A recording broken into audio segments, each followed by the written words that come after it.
ചേട്ടാ ആ പറയടി. റൂമൊക്കെ കുറ്റിട്ട് അകത്തിരിപ്പാണല്ലേ? എനിക്ക് പുറത്തിറങ്ങാൻ തോന്നുന്നുണ്ട്. ആ പുറത്തിറങ്ങണ്ട, അതാ നല്ലത്. അമ്മ ഭയങ്കര കലിതുള്ളി നിൽക്കാണ്, അറിയാലോ. അച്ഛന്റെ ദേഷ്യം പോലെ അല്ല അമ്മയുടെ ദേഷ്യം.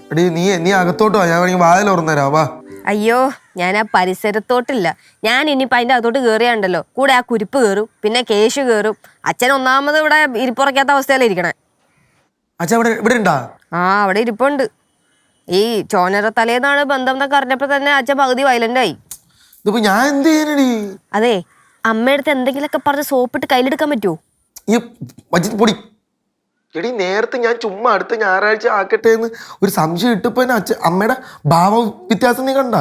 വലിച്ചെറിയ ഒട്ടിക്കും എന്ന്. അത് മാത്രല്ല ഏട്ടാ, അച്ഛൻ കുറച്ച് മുന്നേ അടുക്കളയിൽ കയറിയിട്ട് ഒരു കലക്കൊക്കെ കലക്കിയായിരുന്നു ഇതിന്റെ ഒപ്പം. ഈ അച്ഛനെ കൊണ്ട് ജീവിക്കാൻ പറ്റാത്ത അവസ്ഥയിൽ ഈശ്വര. ചേട്ടാ, ഞാനേ ഒരു 2 ദിവസം കുഴിപ്പുറത്ത് പോയി നിക്കട്ടെ. എന്തു പറ്റി പെട്ടെന്ന്? അല്ല, അവിടുത്തെ അമ്മ വിളിച്ചിട്ടുണ്ടായിരുന്നു. ഇതിന്റെ ഇടയെ കിടന്ന് ഉടായിപ്പ് കാണിക്കല്ലേ? ആ ഞാൻ പോണില്ല, പോരെ. ഒരു കാര്യം ചെയ്, അമ്മയടുത്ത് അല്ല, എന്നിട്ട് അമ്മയടുത്ത് സംസാരിക്ക്, സോപ്പിട്ട് കയ്യിലെടുക്ക്. വേറെ ഒന്നും എനിക്ക് പറയാനില്ല. ഓക്കെ?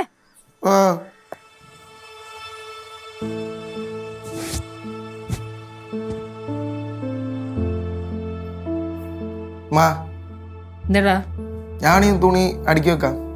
ഞാൻ അടുക്കി വെച്ചോണ്ടിരിക്കല്ലേ? വേണ്ട. വേണ്ടേ? വേണ്ടത്. അമ്മ ഞാനൊരു കാര്യം ചോദിച്ചോട്ടമ്മ. ചോദിക്കടാ. നമ്മുടെ ഈ ഞായറാഴ്ച അമ്മൂമ്മയൊക്കെ വരണ്ട? അപ്പോ പിന്നെ വരണില്ലേ? എന്നല്ലേ വണ്ടി വിളിച്ചല്ലേ പോണു. അതെന്തായാലും നന്നായി. എത്തിയല്ലേ? ഇന്ന് ചിരിക്കണത് നീ ഇവിടെ പഠിച്ചോണ്ടിരുന്നല്ലേ? ഇവിടെ സംസാരം കേട്ടപ്പോ ഇരിക്കപ്പുറത്ത് കിട്ടിയില്ല അല്ലേ? എന്താ രസ തെളിച്ചിക്കാരാ? എന്ത്? അല്ല, അമ്മ ഇവിടെ ഇരിക്കുവായിരുന്നു. ഇല്ല, ഞാൻ ഇവിടെ കിടക്കായിരുന്നു. എവളെണീറ്റ് ഇങ്ങോട്ട് വന്നോണ്ട് ഞാൻ അങ്ങോട്ട് വന്നു. ഞാൻ നിങ്ങൾക്കൊക്കെ എങ്ങോട്ടെങ്കിലും പോവാൻ പാടില്ലേ? ഇതിന് മാത്രം എന്ത് പാവം ഞാൻ ചെയ്തത്?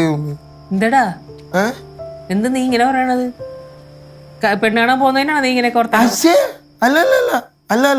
അയ്യേ. ഈ കാര്യത്തിൽ ഇത് ഒന്നുകൊണ്ട് പേടിക്കണ്ട. അവര് നമ്മുടെ കുടുംബക്കാരല്ലേ.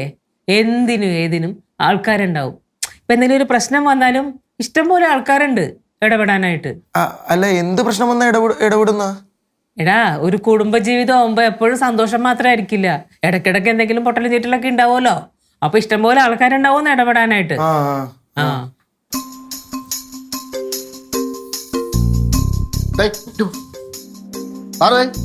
എന്തോന്ന് ബുക്ക് വെച്ചോണ്ട് ഞാൻ ഇറങ്ങിക്കണേ? ആരാ അർത്ഥനൊക്കെ വന്നത്? പഠിക്കുമ്പോൾ 2 മണിക്കൂറെങ്കിലും കുറഞ്ഞിരുന്ന് പഠിക്കണം. പഠിച്ചു രക്ഷാടെ നോക്കണ വാർത്തമ്മനെ പോലെ.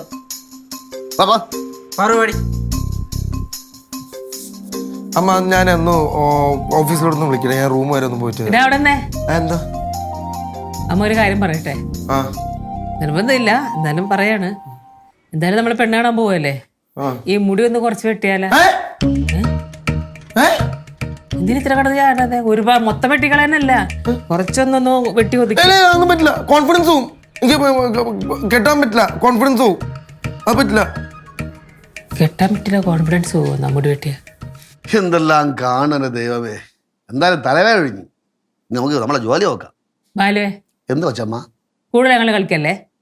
ബാലു, ഞായറാഴ്ച പെണ്ണ് കാണാൻ പോകുമ്പോഴേ നിങ്ങളും വരണം കേട്ടാ. തമാശ കളിക്കാൻ നിൽക്കരുത്. എടി, ഞാൻ വന്നാലാണ് തമാശ ആവണത്. ഇപ്പം നീ ഉണ്ട്, നിന്റെ അച്ഛനുണ്ട്, നിന്റെ അമ്മയുണ്ട്. എല്ലാവരും കൂടെ പോയി പെണ്ണ് കണ്ടിട്ട് എല്ലാം ഫിക്സ് ആയിട്ട് തിരിച്ചു വാ. തിരിച്ചു പറഞ്ഞത് നമ്മൾ അമ്പലപ്പുഴ ശ്രീകൃഷ്ണ സ്വാമി ക്ഷേത്രം വഴിയിലേ പറഞ്ഞേ. അപ്പോൾ ഒരു താലി വാങ്ങിച്ച് അവിടെ വെച്ച് കെട്ടിയിട്ട് പെണ്ണിനെ കുഞ്ഞു കൊണ്ട് വാ. എന്തോ ബാലു, നിങ്ങൾ വരാണ്ടിരുന്നാലും എങ്ങനെയാ? ഞാൻ വന്ന് ശരിയാവില്ല.